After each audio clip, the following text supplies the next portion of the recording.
go. Okay. Don't put your elbows on the table. Chew with your mouth closed. Ask for it to be passed to you. Say yes or no, sir. Say please and thank you. All of these rules should sound very familiar. Sound like things that our parents have yelled at us ever since we were born. Now that we are grown up, these rules are not only things to annoy us, they're things that we should really be living by. Etiquette is something that our parents instill in us when we're young, calling it manners. When we grow up, it becomes something more important than manners. Etiquette is something that can really help you make you feel comfortable in a social setting. And now that we're grown up, we're getting ready to go out into the world. We're going to start networking, and we'll be doing business lunches and what have you, trying to get our faces and names out there. Etiquette is really going to be something that will set us apart as young people when we're trying to be successful. So what I'm going to talk to you about today is dining etiquette.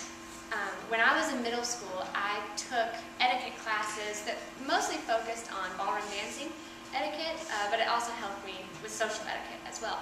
And then in high school, I was able to assist and teach those classes. So this is something I'm very passionate about, something I really enjoy learning about.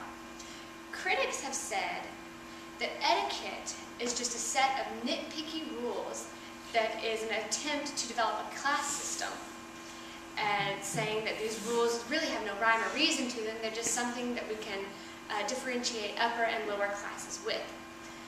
If that's true, why not try to learn these rules? Because if you are lower class, if you know these rules, no one's going to know. It's really going to set you apart. It's going to make you look much more put together, and it's going to make you feel much more comfortable in a social setting.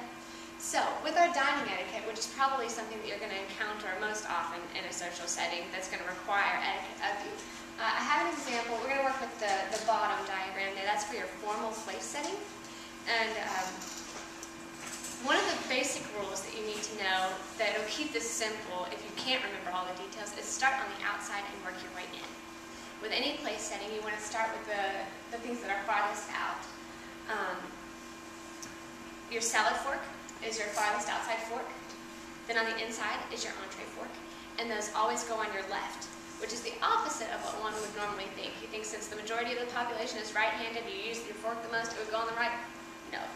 Etiquette likes to do that to us. It likes to switch things just to make sure that if you didn't know the rules, it would be obvious that you knew your etiquette.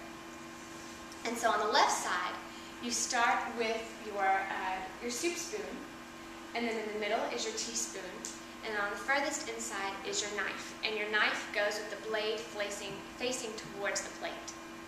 And when you're eating, you hold your fork in your left hand, your knife in your right, while you're cutting. And then when you're ready to move the food towards your mouth, you can switch your fork to your right hand. You eat away from yourself. That's a very important etiquette rule. It's going to avoid spills, and it looks a lot more classy. When I say away from yourself, it's especially with soup. When you're eating, you want to scoop away from your body instead of scooping towards your body. And your parents tell you not to slurp. Etiquette says slurping your soup is appropriate. Now, you don't want to be obnoxious, but slurping your soup is appropriate because it's going to, especially when you're eating away from yourself, it's going to avoid messes, and it's going to be more socially acceptable. Your glasses, your goblets. Farthest outside is your wine glass. You're going to start with white wine because that normally comes earliest in your meal. Then on the inside is your red wine because that's going to go with your entree most usually. And then on the furthest inside is your water glass. And that all goes on the right side of your plate. Then on the left side, you have your bread plate. And this is a tip. When people sit down at a dining setting, they'll get confused and they won't remember which glass is theirs. And this can cause so much awkwardness at a table. If you grab the wrong glass, you're going to throw everybody else off. So an easy way to remember this, take your index finger and your thumb. Your left makes a B, which is for bread, so your bread plate is on your left. Your right makes a D, which is for your drink, so your drink is on your right. Simple as that.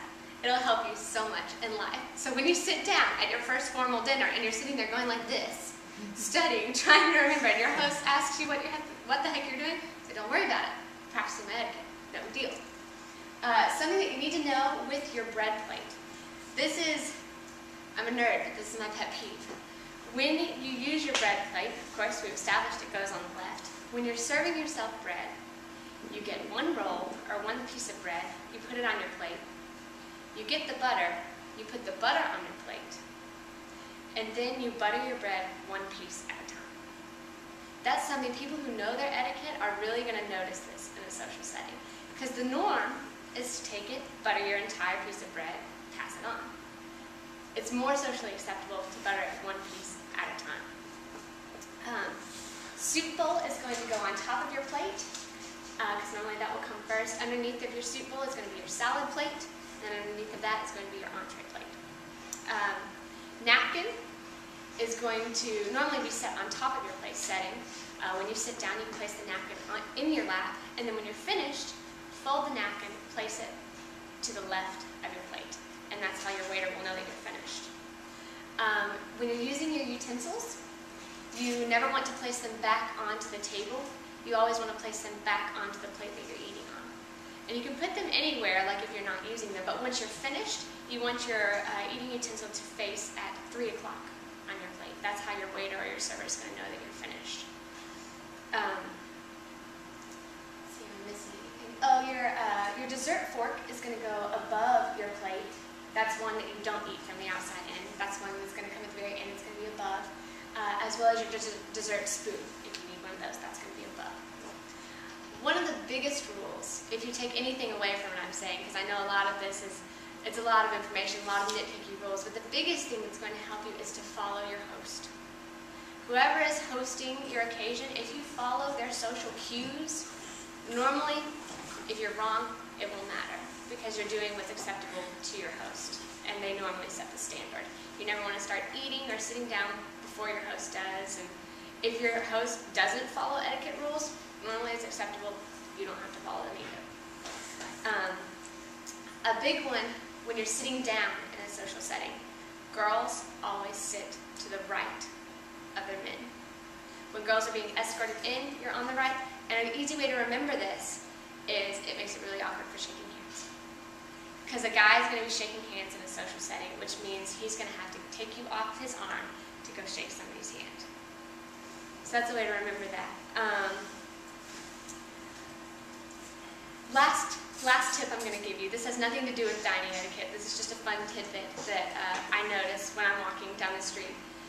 Big etiquette rule. Whenever you're walking, maybe you're walking to your social dining setting, men walk on the outside of the sidewalk. It was the first thing I told my boyfriend. The very first date we ever went on, I was like, you have to trade me places. And he was like, are you serious? I'm like, I'm not kidding. You have to get on the outside of the sidewalk because it's etiquette. And I guess it stems from, it originated, you don't want your female on the closest side of the street. You want to protect her, so you put her on the inside. And so he makes fun of me. He's like, I'm sorry, we have to switch. We have to switch. And I'm like, we're just walking on campus. But it's great. It's a fun etiquette rule. So in conclusion, all of these may seem very nitpicky, but they're really going to set you apart when you're trying to make it in society. You're trying to make a good impression. You're going to look so much more put together if you know what you're doing, and it's going to make you more comfortable if you know these rules. You're going to know what you're doing, and you're going to be able to present yourself well in any social setting.